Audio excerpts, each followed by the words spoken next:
Hello, United States. My opponent in the 2022 election for U.S. Senate in Connecticut was Richard Blumenthal, and he rewrote FISA and all the rules in 2013 with 18 Democrats' input and 0 Republican input. A bipartisan bill. My butt. Okay? So if you look at how FISA was used to undermine the executive branch of the federal government and spy on everybody, which is exactly what they're doing, there are clips that you should hear about the CIA, NSA, DEA, all these three-letter agencies working for Richard Blumenthal on the Intelligence Committee, and he changed the rules, folks. So here we go. Want to hear some of it? All right. Why don't people watch? So I'm glad to see so many of you here, Republican or Democrat or Independent.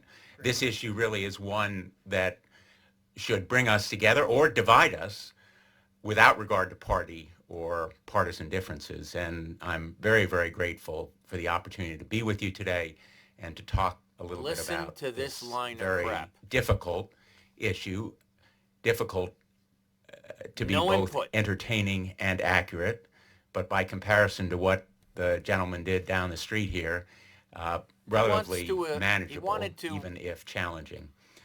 Empower a special You may advocate. recall that about a week ago, one of my colleagues, Senator Dianne Feinstein, spoke on the Senate floor to lay out a series of very alarming allegations that put the country literally on the cusp of a constitutional crisis.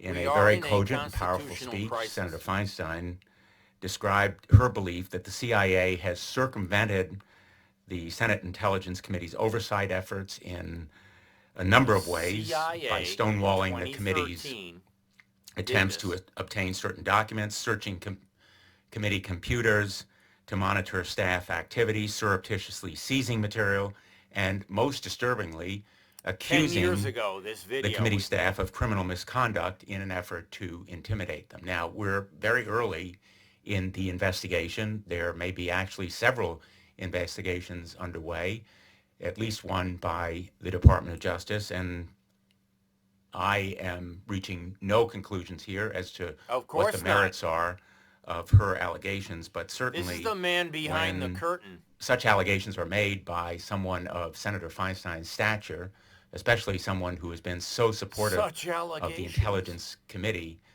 they have to be regarded as credible and significant. And they allege facts and potential violations of law that have to be addressed. Violations of law. The looming issue concerns not only the violations of law that may be involved there, but also how the rule of law is really imposed on the Intelligence Committee, which operates in secret and sometimes has shown that it seeks to operate above the law.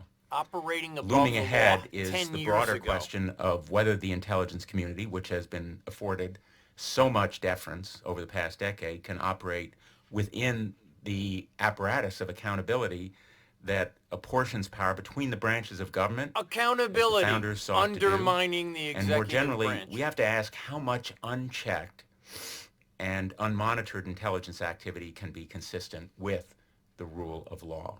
How much and those unchecked activity? Very simply cannot be long delayed, in part because of their urgency to maintain our constitutional values, and in part because a lot of the key statutes expire on June 1, 2015. I think I'm going to be when sick. You're asked, will there be legislation?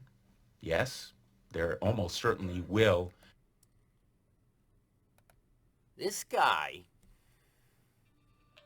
10 years ago, decided how to bring the country down.